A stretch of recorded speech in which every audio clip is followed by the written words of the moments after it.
Hello, everybody, and welcome. It is me, CyberWarrior. This is CyberWarriorStudios, and you are watching Security Happy Hour. So with me right now, I have the founder of Rices, Eric Belardo, over Cyber Poppy over here. I've got the host of Devil Ray Pen Testing, the good Devil Ray, down below me. And here in a little bit, we will have Caleb McMurtrey, the host of Studio Sec, joining us as well. So as soon as he jumps on, we will have him in here. But saying that, today we are going to talk about three very important topics. We're going to talk about burnout and mental health, which is huge, especially in this industry. We're going to talk about being a content creator, which goes hand in hand with that for a lot of us. And then we're also going to talk about leadership. So I hope you are all excited. I hope you all get involved in chat. Go ahead, ask questions as we go along, and we'll post them as we get to them. Make sure you preface them with a Q. Before we get started, though, if you are on Facebook, please go ahead to this link down below, streamyard.com/Facebook, so that you can approve being involved in chat. We also have a very important giveaway going on today. We are going to be doing 1 month of VIP membership to try Hack Me. So to get that started, what I want to do, and actually I got to pull it up over here. We need to come up with a hashtag for it. What do you think, Eric and Devil Ray? For try Hack Me, let's see. All right, come on. Let's leave it up to the chat right here. So, okay, guys, let's get some really good hashtag there for the show here for the giveaway. So come on, let's see what you guys couldn't come up with. Right, we got education. Education. I like nerds. I like nerds. I like nerds. Nerds. Yeah. Okay, so we're gonna do nerds. Oh wait, nerds do it better. Right? Oh well, nerds. look, Hacktastic. There you go. Because it's try Hack Me. So yeah, Hacktastic. Hacktastic. All right. And we're gonna be using that hashtag throughout the show tonight. So pay attention. So we're gonna put that up here so everybody can see it. We are gonna do Hacktastic. Whoops, not that. That was last episode. Apologies. Technical difficulties. He never has technical difficulties. Never. Hacktastic. That's what we're gonna go with. Hacktastic. So let's get started with this, though, because like I said, it is a very important episode with what we're talking about, and we are going to talk about burnout. And Eric and Devil Ray, I don't know if either of you have experienced this. Probably more so. I know I have. So Eric, starting with you, in terms of burnout, have you gone through it? And if so, what was some of the ways that you kind of got through it and worked through it? Well, it's a good question. Thanks. So the short answer is yes. And a lot of us don't recognize the burnout. And it happens to all of us. I don't care how strong you are. I've been doing this for, many, many moons.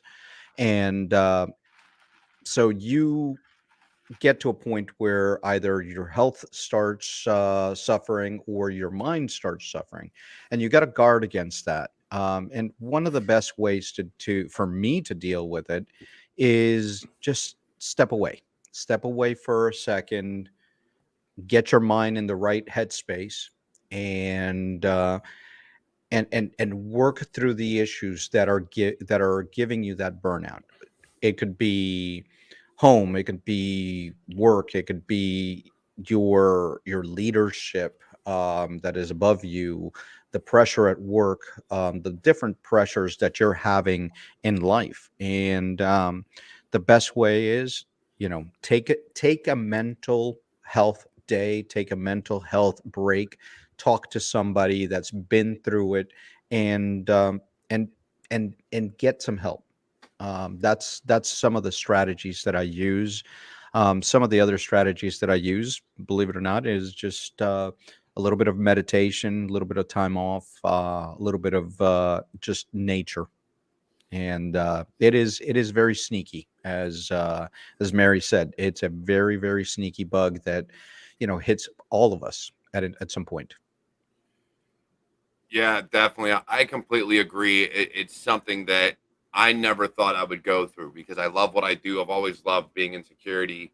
I've always loved being a hacker and just playing with things, but I never thought I'd go through it, and it hit me. But Devil Ray, in terms of burnout for you, I mean, you're new, you're younger, and really haven't, you know, um, been in the career field as long as myself and Eric. Has it hit you yet? And if so, what did you do to deal with it? I would say to an extent, yes, it has. Mainly because there's a lot in the world of infosec and cybersecurity.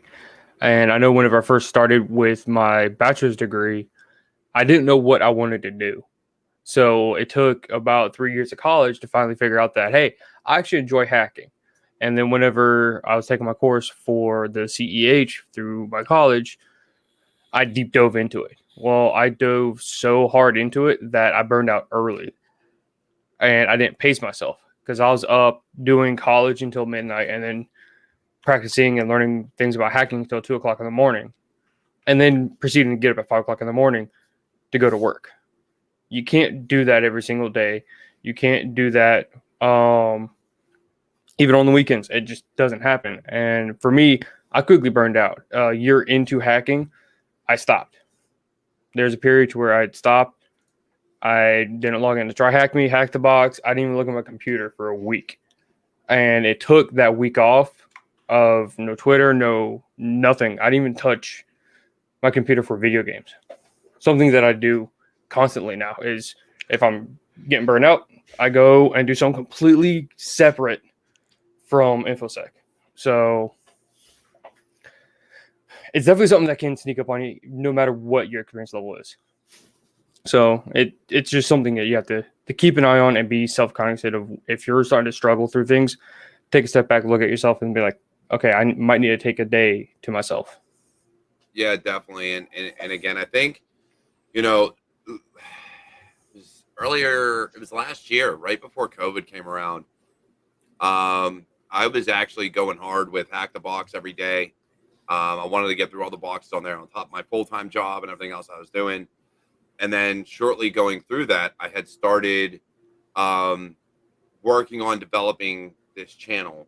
And so, with that on top of everything else, on top of the full-time job, I know I definitely burn out. And one of the things that I learned was, and Eric, if you don't quit changing your damn background, It's like a kid in a toy store. I think for me it was harder because I wanted to develop this community. I wanted to bring people together. I wanted to include everybody, but at the same time, I wanted to do technical content. And now he disappeared on this. What are you doing, Eric? You're killing me, Smalls. Look, for anybody who's listening to this on podcast later on, Eric's being a little weird right now. You won't know if you're not watching, but understand that's what's going on. But I burnt myself out. I was doing videos every day. Every day I was trying to put something out. And then on top of that, I was working my full-time job. And then with that, trying to be involved in, the community and social networking and everything else like that, I burnt myself out. When you're doing Hack the Box, when you're doing Try Hack Me, when you're doing your studies on top of everything else and just piles and piles and piles. And I really thought I got a hold of it. I did. I thought I had a handle on everything that was going on. And I didn't see what was really happening. And what was happening is, A, I wasn't enjoying things anymore. Yeah. And B, I wasn't giving my family the time of day. And so it hit me hard. And I went through a depression last year that honestly had nothing to do with COVID. And it had everything to do with the fact that I just burnt myself out completely. Yeah. And that's where it's hitting you very hard when your personality, your love for what you're doing starts waning. So, when I love, like you guys know, I love doing the videos. I love, creating content. I love talking to people. And when I sit there and say, you know what, I don't want to do this, that's when I know that the initial burnout is starting to hit me. And that's when I have to say, okay, let me give it a pause here and start working, get my mindfulness back on here, and then get back to finding out what it is that I like to do and why I'm doing it. And when I get that back, it just comes back in spades. Yep. Yeah, and so I got a question with that because Eric, now that me and you do new battlefields, you have your um everybody's seeing the play the piano.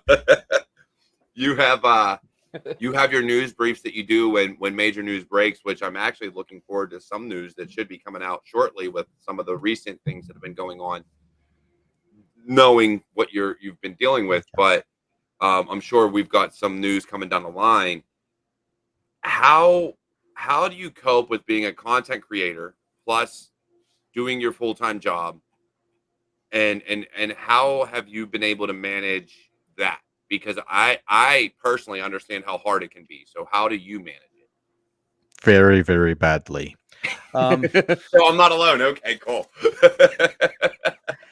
No, so there are some techniques that I use to manage my time, and again, time management is very, very important when you're balancing different things. Like, right now, as all of you know, we are doing. We're launching Raíces Cyber, which is the organization that we're doing for Hispanics, Latinos, and all the allies. So, um, that's taken a lot of time to launch that. I have, as some of you know, I'm an executive at a company, CISO level executive. So I'm working various companies that I'm working there, and I'm doing the YouTube content creator life as well. So for me, the very important part is to do some good time management, is to know what I'm doing, when I'm doing, and where I'm going with all this stuff. So, number one is, you know, at the beginning of the day, I sit down, and just so that you guys can see that I'm not talking, I have a notebook right here, and I write the top three things, that I have to get accomplished that day. And just keep it at three. What are the top three things that I need to accomplish? And then I say, what are the top three things that I need to accomplish with each one of my primary things that I do? And I set my intention for the day. And that's what I work throughout the day. And at the end of the night, I look at it, and I don't stress out if I didn't get to all three things or the things that I wanted to do. I basically look at it and say, okay, for next day, I'm going to tackle that project. So it's something that keeps me going, keeps me motivated, it keeps me focused, and helps me get through, so many things that I'm doing. I'm also starting, and I'm failing miserably at this, but um, trying to work some exercise into the day at some point, and either going for a walk, clearing my head, or you know, I said I was going to start doing yoga, and hey, That's what I'm doing. I got my mat over there. No, yoga. Yeah. Look, I will say this because you said that. I wake up and somebody asked me like how I do it. I've never been an early person, even in the army and everything like that. Like early has never been for me. Like I don't like team PT. I never liked being part of that. Oh, you have to do what we say PT type of thing. Give me a gym or a yoga mat and I'm good to go. But if you're like, hey, we need to go for a 10-mile run, I'm going to tell you to go fly a kite. New Battlefields Yoga Edition.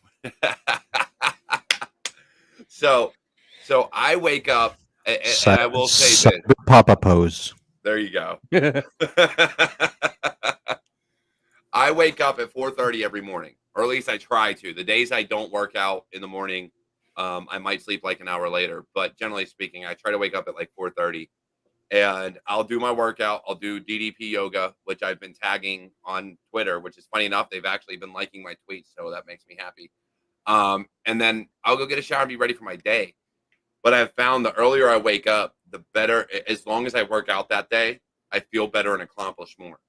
Yeah. And so when it comes to time management, if you feel in the morning you're groggy, even after your coffee or whatever it is you do in the morning, waking up an hour earlier to get a workout in, even if it's a half-hour workout, and then getting a shower and going about your day, I feel 10 times better. And that's not to talk about health or anything like that. That is just solely how my day gets going. And I truly do. I love doing yoga.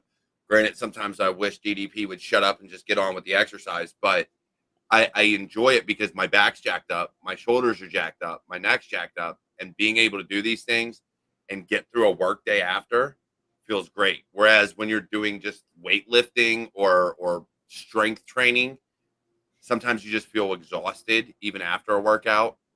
This allows me that ability to concentrate and really think. Hey, Cyber Warrior, we got a really good question there from Mrs. W. When you get to a point to where you stop writing in your planner, then what? That's a good question because I do that all the time. I do. So you brought up, Eric, you said a valid point. You do your 3 goals and then you should keep it at 3. And I tweeted months ago, Stoke, who does bug bounties, had done Amazing, a big man. thing about how he does his goals and things. You never get more than like 4. It's like 4 or 5 he had given himself, and you never do more. You scratch off, you accomplish what you do. Your goals carry over to the next day. The problem is, and to her point, what if you stop? The only thing you can do is get disciplined and get back at it. That is really all I can think about is get disciplined and get back at it. But Yep, there we go. But the question is, what happens when? Okay, so now you've reached a low point where discipline is not there, motivation is not there, the will to do it is not there. Okay, so if Mrs. W, if I'm getting your question correctly, I'm thinking that you're talking about what happens when you are, your motivation, your drive is that low. And I think that is the good part to say, okay, at that point in time, you need to take what I call a mental health day or a mental health Yes, break. exactly. Okay. 100%. Yeah. And say, look, I know I've got all these things that are there. Okay. I've read too many books on habits, habit forming, motivation, and all these different things that we do for leadership. And the reality is that motivation doesn't carry on. It's all, like you said, it's about discipline and how do you build those habits that are going to continue on supporting your day to day and building good habits. And there's 2 books that I will say. There's Atomic Habits and The Power of Habit. If you can find those 2 books, I'm gonna bring them up here and show them to you guys. But these are 2 key books that are very important in formation of habits. So, like Cyber Warrior said earlier, okay, Derek said, if he wakes up in the morning, does a small workout, takes a shower, those are habits that are forming in his mind. And that habit leads to enhanced energy, enhanced power, enhanced focus, enhanced concentration. Great. As long as you maintain those habits, they become, like it says, a habit, and then you don't have to think about it. Okay. Habits are, like Fernando said, they are greater than motivation. So form your habits. And going back to the original question, is take a mental health break, find one habit that you can do that is going to be a positive habit for you. It is harder to build a positive habit than create a negative habit. Okay, so you can't really eliminate negative habits. You just have to replace them with a positive habit. Okay. Yeah, and Dev Nalzen, and he's right. If you read any of those books, It takes approximately 3 weeks to form a habit, positive or negative. So regardless of what you're doing, you gotta be disciplined and motivated enough for at least the first 3 weeks. After that, it becomes a habit.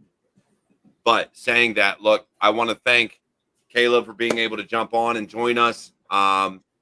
Seriously, I don't know what's going on, but we're gonna go past that, and I just want to say thank you. We have been talking about burnout and content creation because it kind of goes hand in hand for us. And Devil Ray, I'll let you get your point in because you've been doing both as well. And those are the books that Eric's talking about. So if you can go buy them, go buy them. But Caleb, please let us know, have you been burnt out at all with cybersecurity and what we're doing? And if you have, what are you doing? What have you done to get through that and get past it? Oh, definitely. And again, thank you for having me on. Sorry again that I'm late. Glad to be here. Good to see everybody. I think I really kind of hit a bit of a wall, like at the start of this year. We talk about kind of building habits, right? And I always love to kind of borrow things that like NFL players will say, because I'm just a nerd. What can I say?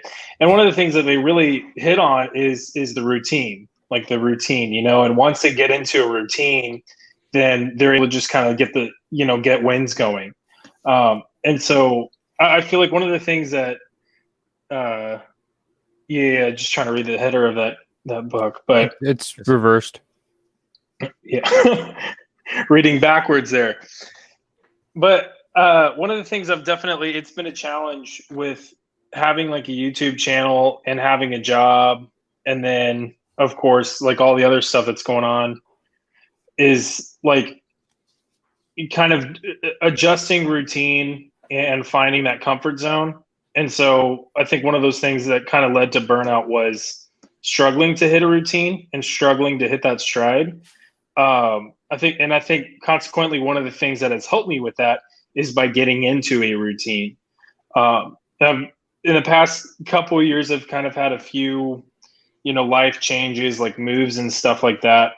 And of course, the routine just can kind of change from time to time, like, with those moves and changes.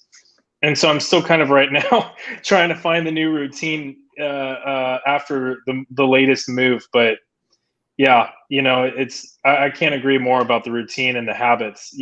Just build the right habits, find the routine that you're comfortable with, and rest. I'm trying to see who commented about getting rest, but that is absolutely critical. And I mean, we have like Labor Day weekend coming up right now. Great weekend to just. Jorge commented about rest, and Jorge, yep. Yeah, and you're very, very much correct. In that, in April, for a lot of people that don't know or just tuning in or whatever, so from April till I think July, or May timeframe, it might have been April, May, so probably June, I think, is when I came back. I had taken a huge break from Security Happy Hour, Tech Tuesday, Motivation Monday. I took a huge break, and it was because I was moving and setting up the new office, and part of that was because I was spent. I was doing 3 videos a week, 2 live streams, because at the time I was doing Tech Tuesdays live, and it was taking away from family. It was taking away from everything, and I had to find a rhythm, and I had to get back into how I was feeling. And you're right, getting a routine down, and it's one of the reasons I took away lives on Tech Tuesday, was because I felt like doing things for an hour long on Tuesdays, an hour long on Fridays, give or take, and then trying to do Mondays, plus a full-time job, 5 kids, a wife. It was just too much. I was spreading myself so thin, trying to do things that married with kids is not humanly possible. And as someone who, really appreciates his family, and my wife has gone above and beyond to support everything I do, taking time away from her, it was rough. So I was depressed and really needed that break. But now being back, it's about developing, like you said, a routine. So do pre-recordings for certain shows, lives for others, and making sure when you're on the job, you're on the job. You get your job done, you do your work, and you just set time aside at night, whether it be in an hour or 2 hours. If you're studying, study. If that's in your mind, you either wake up early and study, or you dedicate time after your full-time job. But you set aside that time. But if you start scheduling yourself to do certain things at certain times a day, then the time in between is free time to do whatever the hell you want. Play games, go hang with your family, go for a hike, go do whatever. But that you give yourself that hour or two to basically do whatever the hell you want. And That's why you always tell me to go take a hike, right? yeah, You care go about hiking, Eric, me? please. You care about me? Yeah. I love you, Eric. I love you. You're my homie. I got you. But no, and I completely agree. Routine is everything. I hate to say it because I love being spontaneous and sporadic, but a routine, especially when you wake up and when you go to bed, can truly help your day immensely. And sleep is a major piece of the good mental health. Some 100% people agree. can go with 5 hours of sleep. Some people need that 8 hours of sleep. When you don't get the right amount of sleep for yourself, you're going to feel it. You're going to feel it, and it's going to affect every part of your life. So make sure you have that sleep number for your hours, and go ahead and tackle it. I mean, even people like Elon Musk that goes 20 hours a day. He has said in many interviews that if he doesn't get 6 hours of sleep every night, he just can't do it. Can't go. So he knows 6 hours is what he has to do. For me, it's usually 7 hours. That's if I don't do 7 hours of sleep. Anything under that, Cyber Papa is grumpy. Yeah. Devil Ray, give me your feedback, man, and then we're gonna get into leadership here in a minute. Oh, that's when I leave, right? No, because you are actually the primary for leadership. Don't get it twisted, Cyber Poppy. So Devil Ray, for what we're talking about, and you're still in college, right? Because I know you finished up one of your semesters. Are you still in, or what's going on? So I'm actually forced to take a break because I'm out of my post 9/11 bill. Okay. So now I'm transitioning, and I've kind of got a little bit more free time in the night. But back whenever I was in full-time college, because I was taking 2 classes at a time, plus content creation, plus studying for hacking, plus full-time work, plus being a dad and a husband and all that, it was a lot for me. Yeah, and you just broke something. It's okay. Yep, that's something totally just broke on me, but oh well, we'll figure that out later. But so, and this was only just a couple weeks ago. I literally just got out of or went on break for college. And I'll tell you now, it was hard. I had a lot. But the thing that got me going was building that routine. For me, every morning it's wake up at 5:45, and just first thing I do is kick on that coffee. Yeah. If I know I don't have coffee going, it's going to be a grumpy day.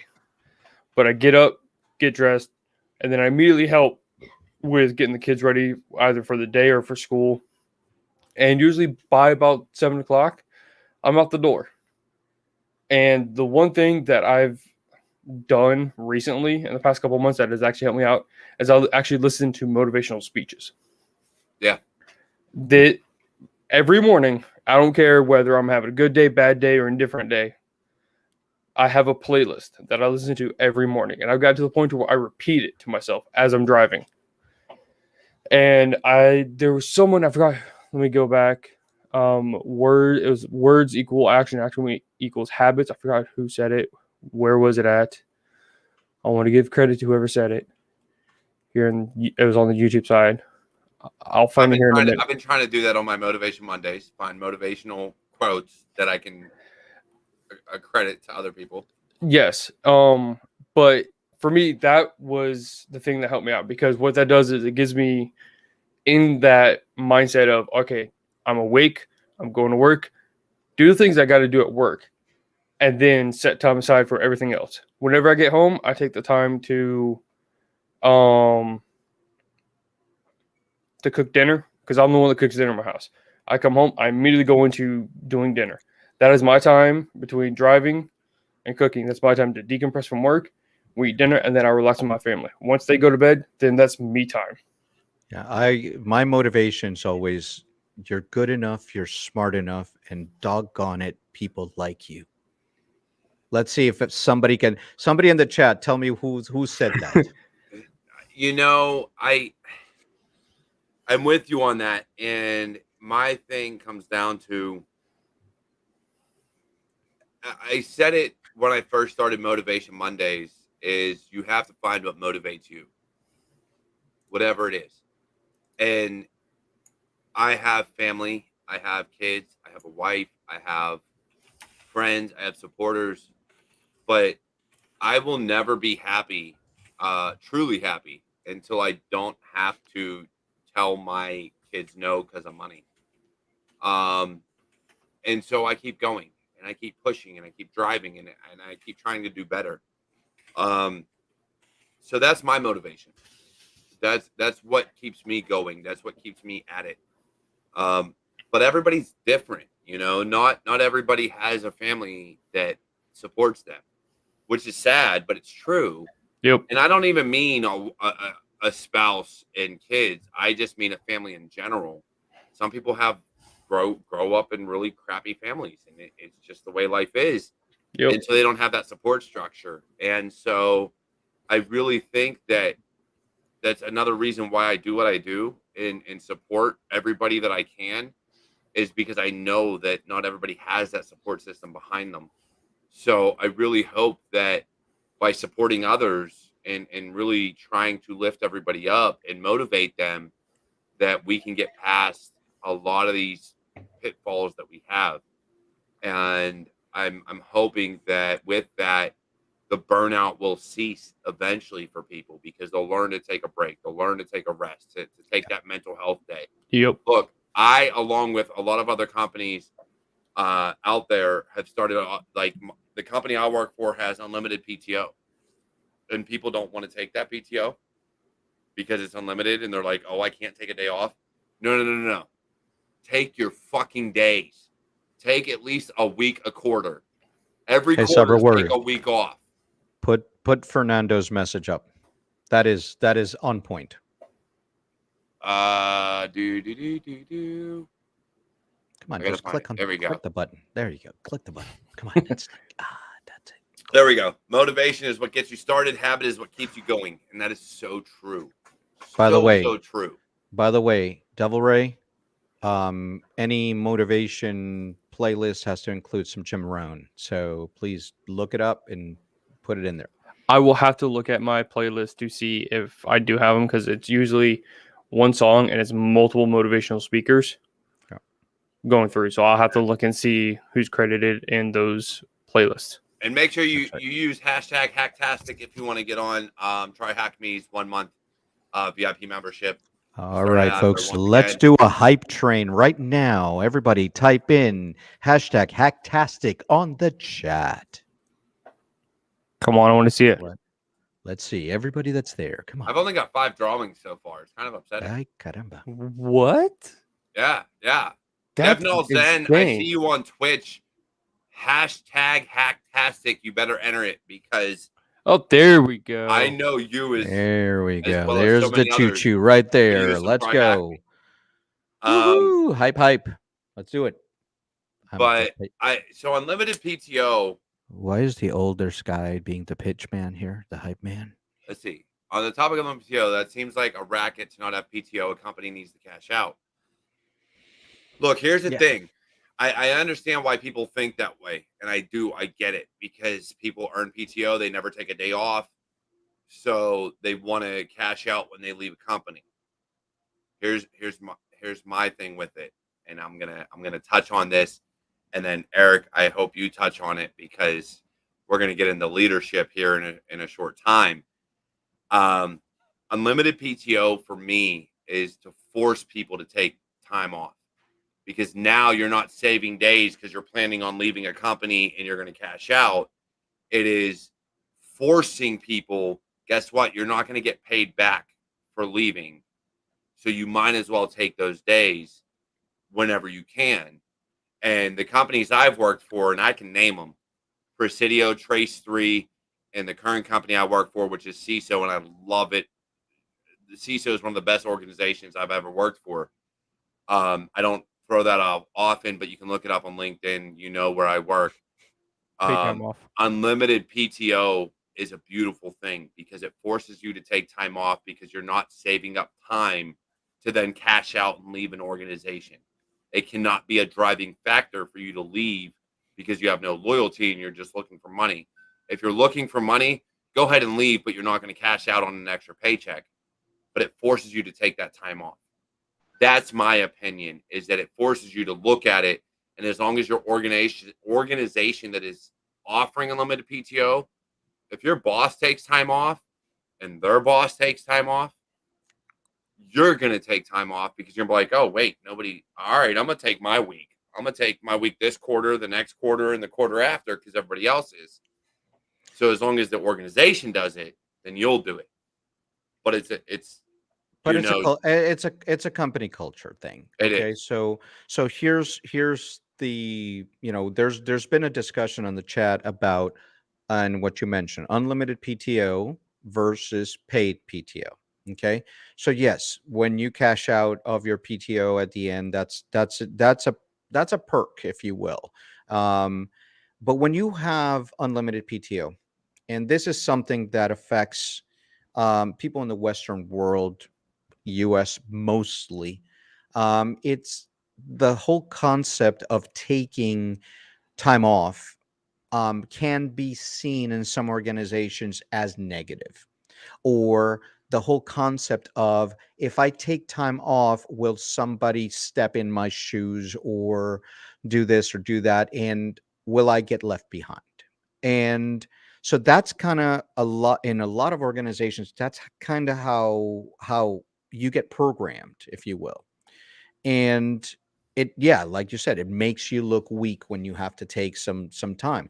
And in other countries, I've lived in various other countries, in Europe, for instance, it is part of the culture to have holiday, have holiday and be able to go ahead and do something with your. I mean, in Germany, when I lived in Germany, people would plan their holiday almost a year in advance and start paying towards the ticket or wherever they want, and that was seen as something positive. Meanwhile, in most of the organizations here in the United States, it is looked at as, like you said, either weak or, hey, there are times that people will take a day off and feel guilty because they took a day off. And we've got to change that mindset, especially because we work to live, not live to work. And that is exact, Pock Robin. That is correct. And I think that's an organizational change that comes from the leaders. Being able to tell people, when you know your employees and you see your employees and you say, look, you're looking a little burnt out. You're looking like you need some help. Why don't you take a couple of days off? Don't worry, we're not making you look weak. But if a leader can show them, listen, I am taking 2 days off because I need a mental health day, that's going to set the right tone for the organization or the team to say, okay, I guess it's acceptable. But that's not something that happens quite a bit, at least here in the, there you go. Feel guilty taking time off. And that happens to a lot of us, especially here in the United States. So Studio Sec, I'd love for you to chime in on this one. What's your take on it, and how you feel about taking time off?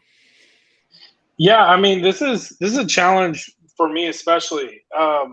It, one of the things that Paul Robbins said is that it's, a specific generational way of thinking. I don't necessarily agree 100%. I graduated from a school in New York, and man, hustle culture is real, and it's not just one specific generation; it's everybody. And I know that, I mean, you guys definitely know with like the Army, hustle culture is there. Like it's a military thing too, and it's like taken to an extreme. Yeah. And it's an industry thing. We're always talking about, we got to put in so many hours to make it work, and and I think this ties into something that Dev Nolzen kind of mentioned before was, they were talking about how do you find rest whenever you're working, you're studying, and you're doing all these things. And this is something that my wife has taught me, is like, you have to fight for yourself on that. And I suck at that. I am awful. I'm kind of more the person that's just like, you got the mission, you got your job, you know what you need to do to kind of get things done. And so you just kind of like, rest is for the birds. You're hustling. And then you burn out. And not only is that not healthy and a disservice to you, it's a disservice to your employer. And if they see that you have that unhealthy tendency and you're not fixing that, like, they're not going to fix it for you, and they'll replace you with someone else. And it's harsh, but they've done it to people. That's true. And that's one of those things. It's like self-maintenance, you have to advocate for yourself. You have to say, look, yes, we get unlimited PTO. I'm taking this day. Like I'm getting this time for myself. And it doesn't have to be productive PTO. You can take PTO and just say, I'm doing literally nothing tomorrow. I need time. I need time to clear my head. I'm going to go for a drive. And that's, not only is that cool, I think that's something that should be celebrated. We don't really talk about it. I know, especially on like Twitter, or Infosec Twitter or other social media, like the things that get celebrated are, things that, it's work. And that there's a reason for that, but also there's something to be said for people that, they stepped outside of their comfort zone and they said, I need to take time for myself and rest. And, and they get that done, and then they avoid burnout. I actually just did that today. Today was, I told my boss, I said, you're not going to find me today. I'm taking the day so that I can have a 4-day weekend. Now, I told them, hey, listen, I need a mental health day. So. Yeah, I did it last week. And that was like the first time I've done that since I started working. And it felt weird. It felt like I was like kind of slacking off. But I know my wife was kind of like, you're doing it. You're going to do it. So I want to touch on this because Pog Robin said this. The military isn't exactly glorified for its stellar work-life balance, and we have everything backwards. And he's not wrong. So it's funny, and this is where I'm going to laugh because, and Eric can attest to this in the Army, we have what's called mandatory fun time, which they always throw in. Mandatory fun day. Yeah, mandatory fun day. They always throw in different briefings and things like that, and they make it mandatory so that they can, throw all this other stuff at you. And he's not wrong. It is. We're not saying it's right to have that mindset.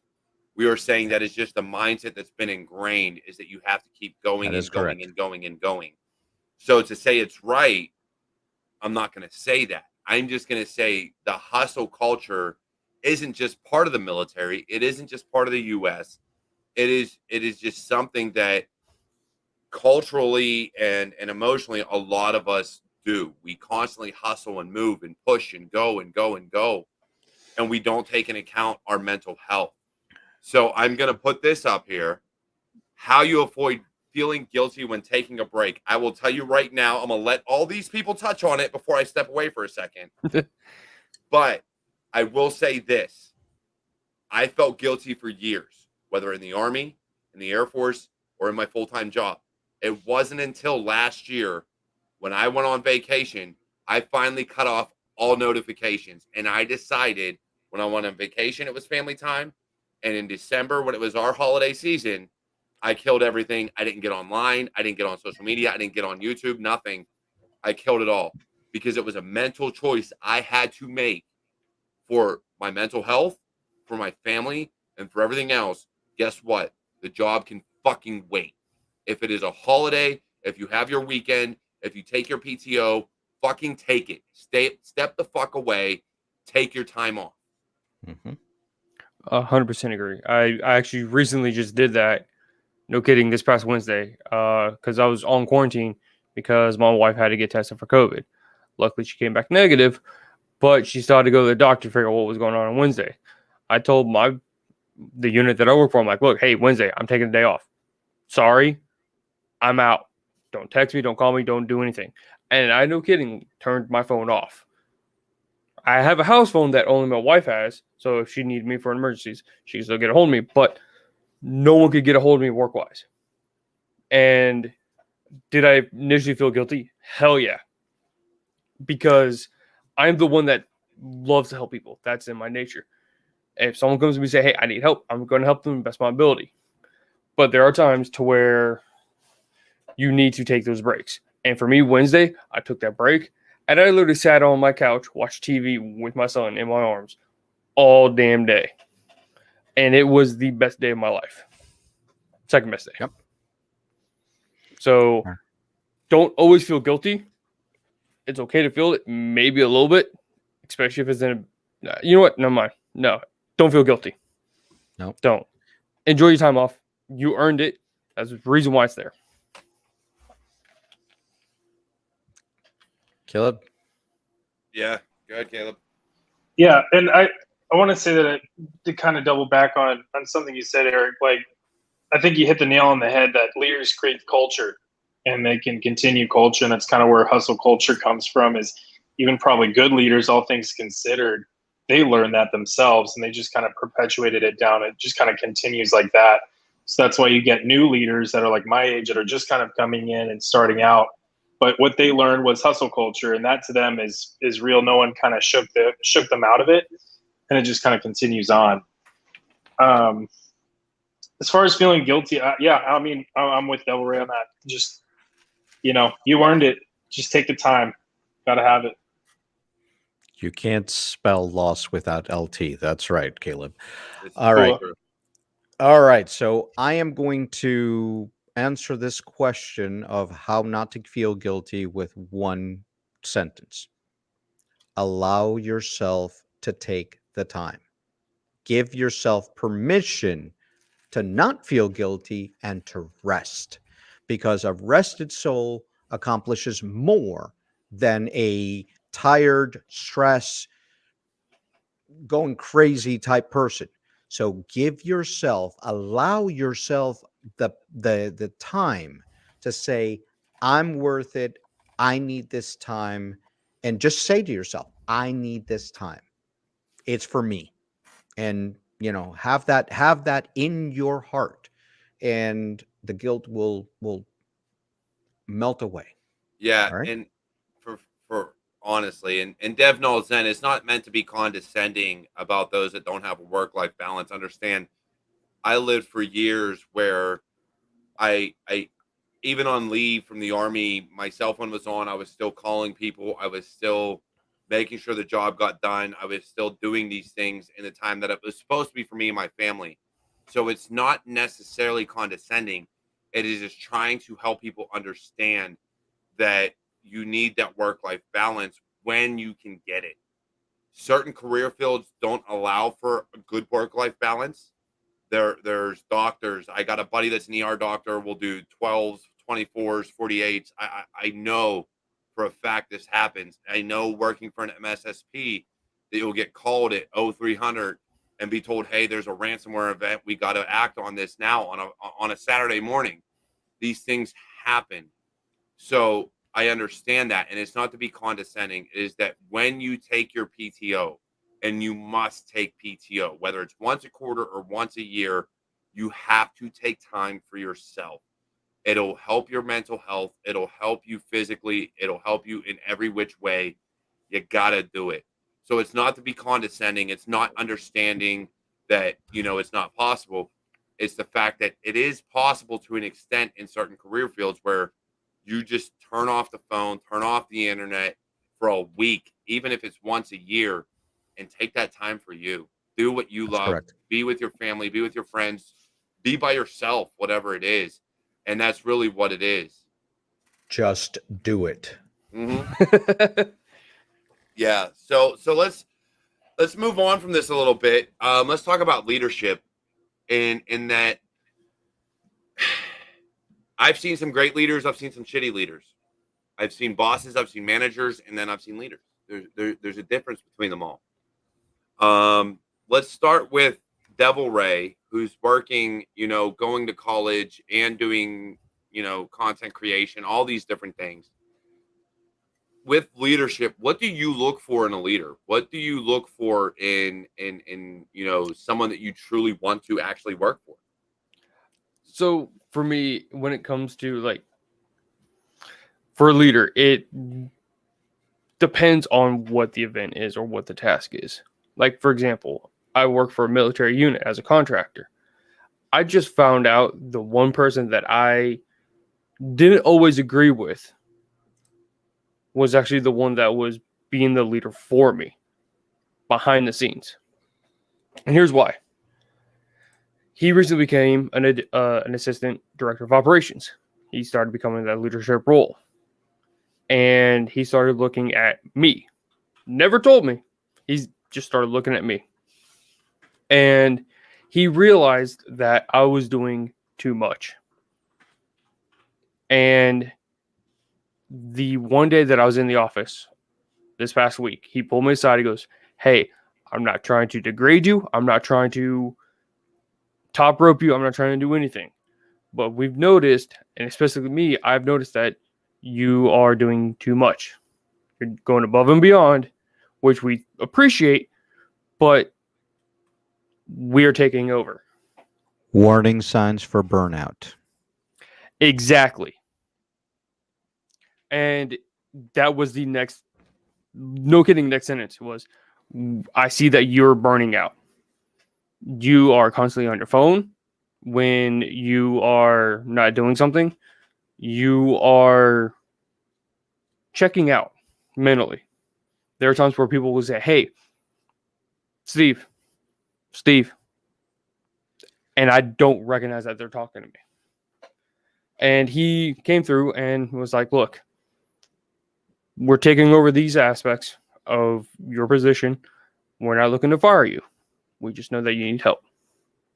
And that right there is someone who is able to recognize what's going on with their people. That, to me, is a leader, not a boss. A boss is going to push you just to meet that bottom line, that margin, whatever the hell it is, the task, the goal, whatever. That is the difference between a boss and a leader. A leader will step in and help you. They will, no kidding, took over in his own hands, took over part of my job to assist me because he knew that it's stressful and I needed the help. Yeah, it's good. So that right there, that is my definition of a leader versus a boss. Someone who's willing to get in there and do the work with the people on the line. We say a leader, a boss says go do, a leader said let's do. There's 100%. a very big difference with that. So we call it leading from the front. You can't do that all the time, of course, but being a leader versus a boss, and I actually say this all the time, is being a boss is something nobody wants to be, but there's tons of people that are like that because they've never been taught how to lead. And leading is all about building a team and building them to the point where you can just be part of the team and that team can function without you. Your job is to help them, get them to that point and lead, let them know so that they can become leader. Okay? And a good leader builds leaders. Okay? That is a very, very important part of being a leader. So I've got a poster on my wall, and it says, "True leaders don't create followers; they create more leaders." I was just going to say that. And here's the thing about that. But I said it first. You so I said it first. here's my kicker about that, and here's where I think people fail to lead. Is they get so afraid of losing their job. Yeah. They get so afraid that someone's going to take over. But here's the kicker. You want to get promoted. So if you're in that leadership role already, you should want to move up. Now, there's technicians that don't want to be leaders or bosses or managers. I got that. So they should want to be promoted in a technical aspect. But Put that up. Put that up. What Mary said. Quickly. Put it up. Put it up. which one? This one? Eric said it first. That's right, Mary. You're my girl. But here's the thing. They do this and they're afraid. Here's the thing though, if you want to be promoted, if you want to make more money, if you want to do all these things, you have to train people to take your spot. You have to lead and teach them how you do your job. So when you first start your career, you're all about learning your trade. When you get to that middle part of your career and you finally got that leadership or that manager position, okay, you kind of take this possessiveness, and this happened to me too. Okay, this is my team. I'm trying to lead this team. I'm trying to Trying to break your mic. break my mic. Tom Peters. I've already. And then once you get to a certain point in your career, you start realizing one thing that we get told in a lot of the leadership meetings, and it's always train your replacement. Okay? By you training your replacement, by you enabling the leaders of tomorrow, okay, that allows you to move up in the organization. That allows you to, have somebody. Drop the mic. Yes. Okay. And that allows you to go to the next level and be a leader of leaders and be move up in your career. There is nothing more satisfying in my career that when I look back at somebody that I have mentored or that I have helped or that I have, and now they're in a leadership position and moving forward and being a director and a CISO. And when I look at them, I don't say I'm jealous of that person. I say, holy geez, I am so proud of that person. I remember when they were blank. Okay? And that's a fact. And that's one of the things that I think we need to start doing more of in this community is encouraging others and helping others to get not only where we're at, but better than where we're at. And it's the same way it's the same thing I tell my kids. I don't want you to be me. I don't ever want you to be me. I want you to be better than I am. I want you to do more than what I have done. You don't want to be like that. But it's one of those things. I want you to always aspire to be better than someone above you. As a father, I've made mistakes. I have my, those things we all do. I've done. We all do. And we want our kids to do better than us, or you should want your kids to do better than you. And it's one of those things that I just look at, even as a leader, I take what I think of as a leader and try to apply that as a father, because I want my kids to be better than me. I want those, if I were ever a leader, when I was an NCO, I would do the job with the other soldiers. That's just how I was. And I felt like that's how I should be. So I want people to understand that there's a difference between a boss and a leader, or a manager and a leader. Managers manage people and or resources. And if any manager or boss calls you a resource and not a person, you don't want to work for them. Get the hell out the door, because you're not a resource. with that phrase that you said, let's read what Sultan put. He said, people don't leave companies, they leave managers. And that is 100% correct. Okay. I've seen that in my career over 30 years. And that happens more, I'll say 98%, because yeah, sometimes the companies are crappy, but it's usually that people leave a bad managerial position. So And with that, Cyber Warrior, we have to go ahead and do the we do got to do the giveaway. Let's do this. Hacktastic. Let's go ahead. For those people who haven't been in here, let's go ahead and do another hype train. Everybody type in the hashtag Hacktastic. Hashtag Let's see it. Come on Hacktastic. now. If you And want we- 1 month, try Hack Me VIP giveaway. Enter it now. You have, we'll say 15 seconds. 100 Bitcoin. What?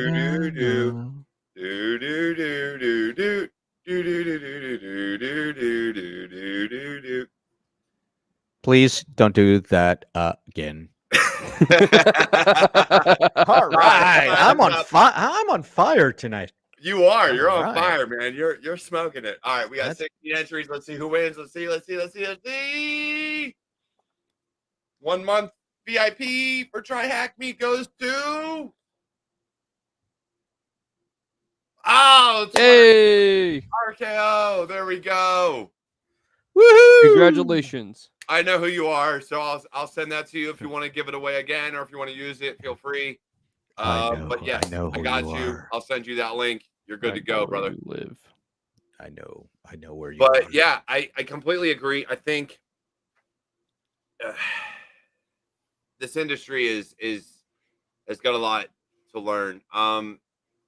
Caleb, Studio Sec, please chime in, man. Your take on leaders versus managers versus bosses, the whole 9 yards.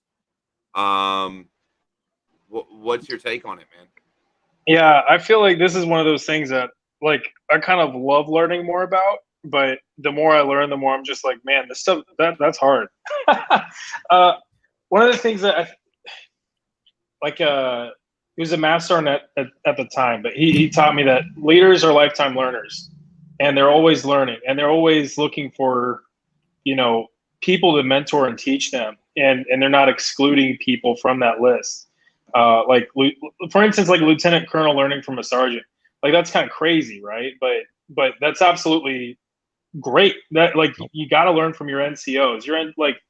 And I mean that's kind of a Army specific thing, but like try like put it to words, right? Like one of the books that was mentioned in the chat is Extreme Ownership.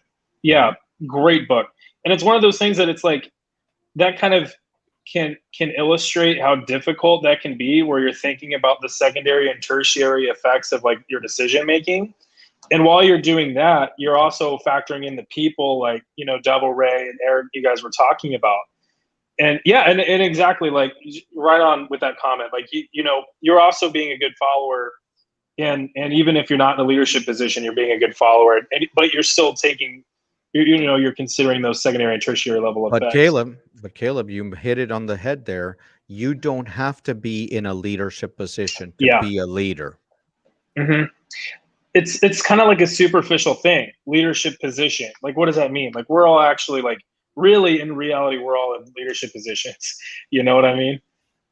We're in a position to be a leader. It's like a lifestyle kind of a thing. It is a lifestyle. Yeah. And here's the thing that I'll say on that, because and this is going longer than usual. No, it's not. My streams go longer than an hour always. But here's the thing I'll say on that is, I never aspired to be a leader. I didn't. I wanted to be hands-on keyboard. I wanted to be a technician. That's always what I wanted to be. Even becoming an NCO in the Army, I feel the Army did a disservice by getting rid of the spec ranks, which was you were a specialist in your field, because there are just some soldiers that don't want to lead people. They don't want to be responsible for people. They just want to be hands-on keyboard, be a specialist at their job, and be good at it and not have to worry about others. And there's nothing wrong with that. And I feel industry needs to see that also, where you don't have to be a leader. You can be damn good at what you do and not have to worry about people. You just have to worry about being good at your job. But we see it as you can only make money or you can only do well if you lead people, when that's not the case. And I think we need to kind of separate those two and realize that technicians are just as good as leaders in their own way, because some people just aren't good with other people. They're not. It's just not in their genetics. It's not in whatever mindset they have. And this, I think what really set me apart and what really aggravated me about the Army and being a leader in the Army was that if your soldiers or your people did something wrong on a weekend when you were nowhere to be found, you were still held responsible for them screwing up. Yep. And it was like, but I wasn't there. So why is that my responsibility? But it still was, because you should have trained him better.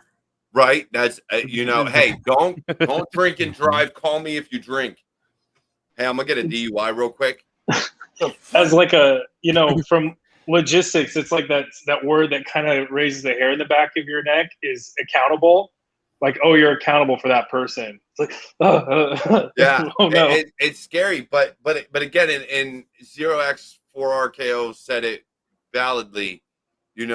Good leaders will listen to their subordinates and be trained. Lock them in your basement, PQ duty every week. Yes, very much. That was me. That was me. Endorsed. They know Endorsed. what to say. I was always the bad he said guy. a valid Firewatch. point. I've trained as an E6. I've trained E7s, E8s, E9s. I've trained people higher than me.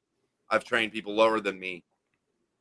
And good leaders are able to take themselves out of that leadership role and realize when they need trained, when they need more information. And I think we see that so infrequently, and that has been a big problem with some of the higher leadership in the private sector, is they got their training and they were technical and hands-on for so long, but then they became leaders or managers and stepped away. And so they're so far out of the game now. But they're like, oh, but I was in this position, so I know what I'm doing. Well, I'm going to drop some knowledge for you, okay? My father once told me, and I've used this phrase all the time, it's, I only know that I know nothing, okay? So when I walk into a room, I don't care what my title is, I always know there's somebody smarter than me. And to be perfectly honest, I finished college in 1990. So a lot of the technology that I trained on is in museums right now. I went to a museum. I saw a Palm Pilot 7, a Palm 7. I was like, ooh, hey, what the hell? I was a Novell guy, You're old, Eric. We know that. It's okay, Cyber Poppy. We love you. Yeah. Just let me sit in the corner over here.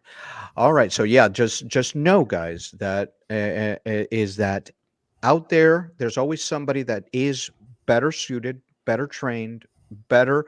And you as a leader, instead of feeling guilty or feeling, threatened by those people, it's maturity.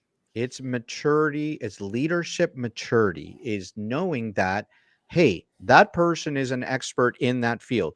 Devil Ray is knows more about pen testing than I do. I don't know what the heck Cyber Warrior knows better than me, but that's okay. Everything. You're old. Yeah. I love you. I love you. But no, so I have been schooled, and I will say this: at 34 years old, I got out of GREM, I got out of OSCP, and I did all these things, and yet still, I went back to hack the box and was doing reverse engineering, and I got schooled by a 17-year-old on what to look for. And I was like, on all that is holy, I got schooled by a 17-year-old on what to look for. Yep. And I wasn't even mad. I was impressed. I was like, the fact that you're 17 and know this shit blows my mind. Kudos to you. I'm extremely proud. Can you teach me, please? Because I'm 100%.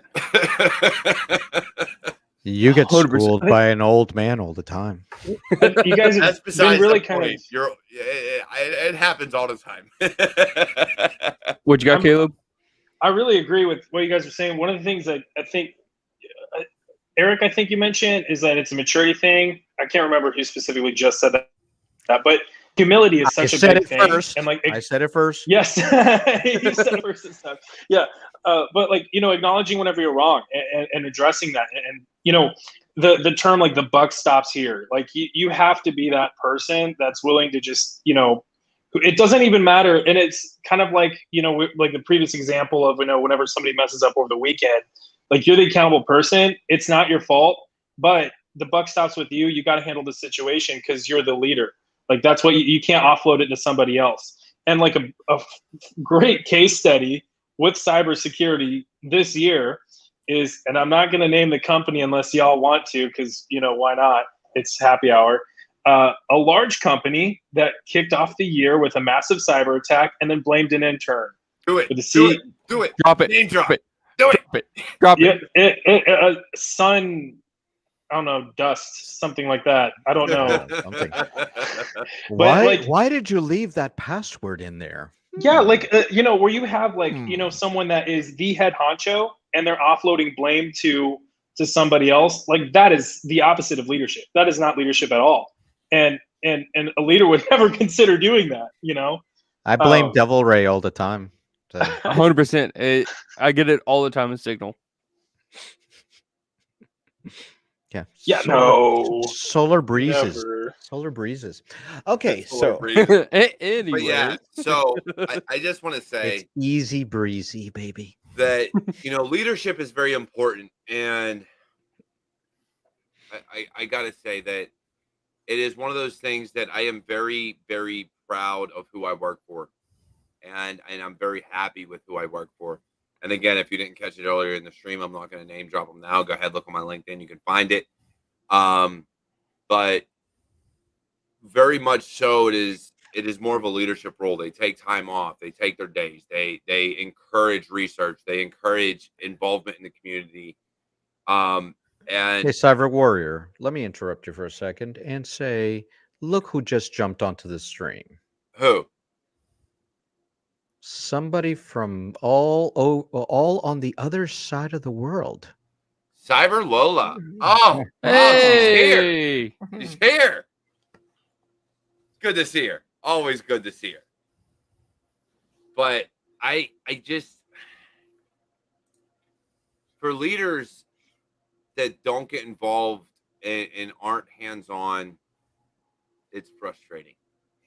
And I don't mean hands-on in such a way that they're always doing the job for you. I mean hands-on in that they understand what you're doing, they understand what you're going through, and they'll go to bat for you. And they'll, if they need to, if you need to take time off and you don't have a backfill, they're able to step in and do the job. And one of the things I learned was you should be able to do the job one step lower, actually 2 steps lower and 1 step higher. So if you can't do the job of your subordinates, what are you doing? What are you doing? And that's a problem. And I think we see that a lot in industry where people get so far disconnected and quit getting hands-on from even a director or a manager or leader standpoint. And they're like, oh, I just got to worry about the people now. No. You should still be technical. And you So still now do one, research. I'm gonna support your facts there with something. It's all about that leadership training and that soft skills training.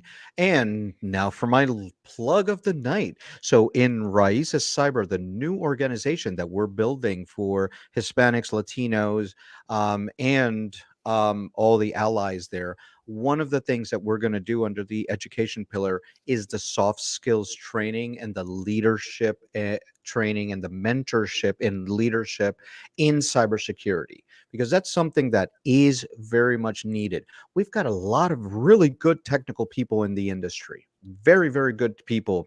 Here's 2 of them. You pick which ones. And Studio Second Devil Ray. But 2 out of the 3 don't have social skills. So, you pick which ones. Okay. And Me and Devil Ray. I will agree at least on that one. So one of the things that is very important is that we're going with the organization. One of the things that we're going to be working with is that mentorship, both early career mentorship and late career mentorship, so that we can help develop the leaders of tomorrow and the current leaders that are there. There's a lot of problems out there, and we hear it in Infosec Twitter and cybersecurity. And if you don't, oh wait, the duck is social. All right, let's continue on. God, No, I was trying get you. to be serious for once. You were You're on a and heater, I get you, and but then I this have to guy- put it out. hello. And look, I stand by this.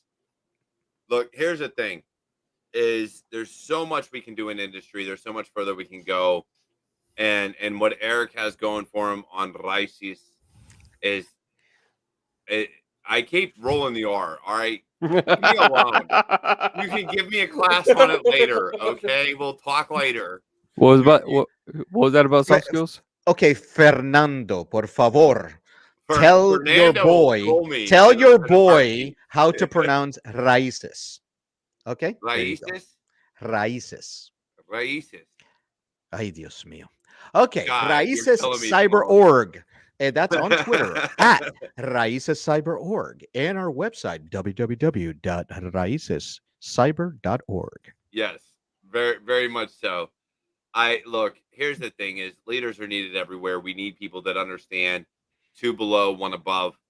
And in Raíces, I'm just gonna say it the American way, Raíces, just for shits and giggles, because I can't pronounce it right.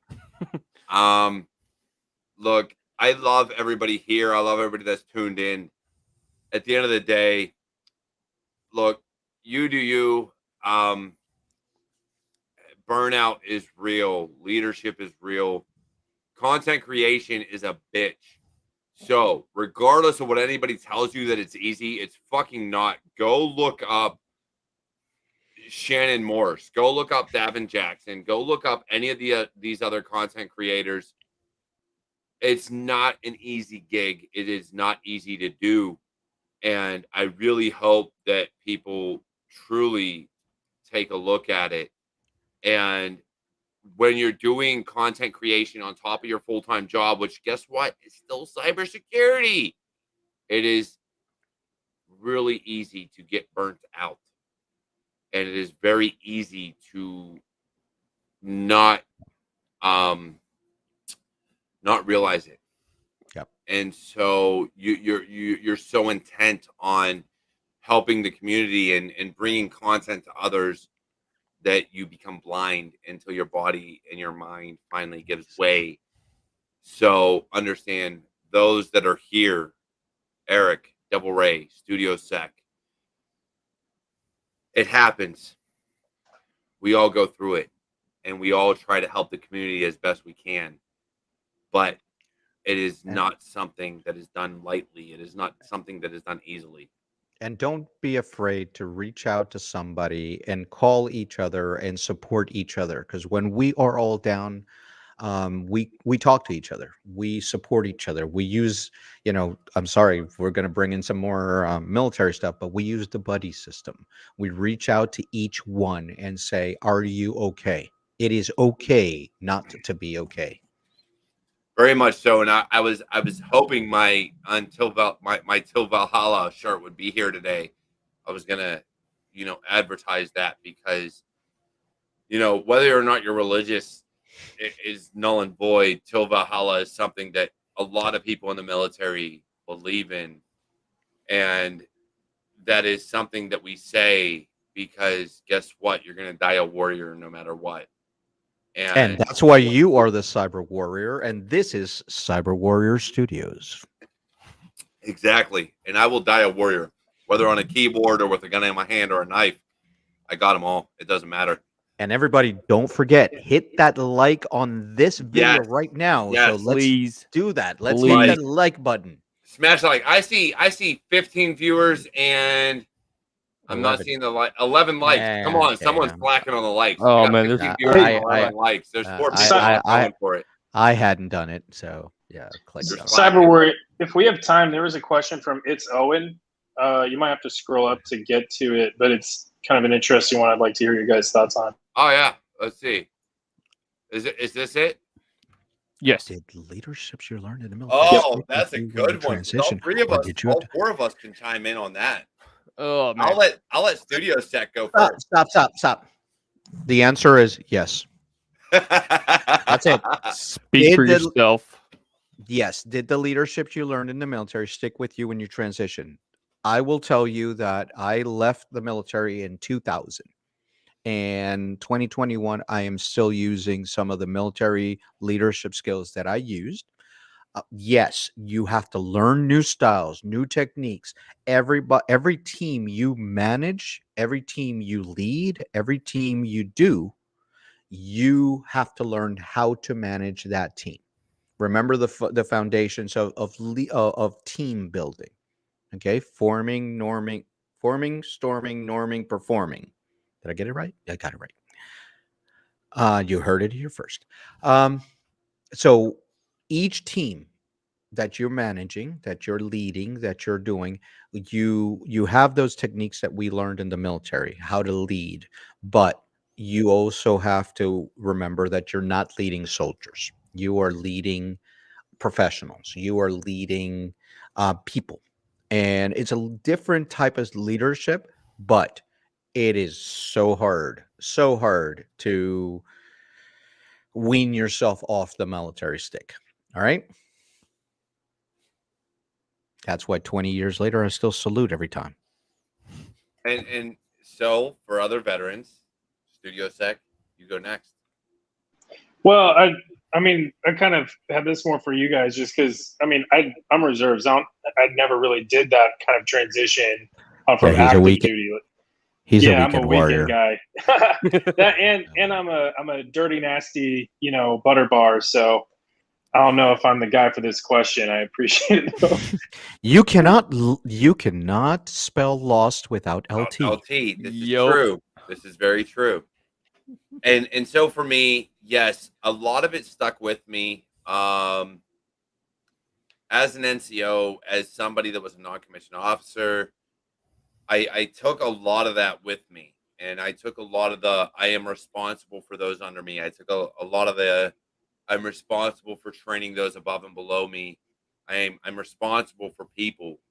As much as I don't like being responsible for people, let's be honest, I never wanted to be an NCO. I would have really wished the Army kept their spec ranks, but I still took that with me. I took that capability, that responsibility with me. So I feel it's a very valid point. And to learn new styles and techniques, I learn new things every day, whether it's a new style of leadership or a new technique.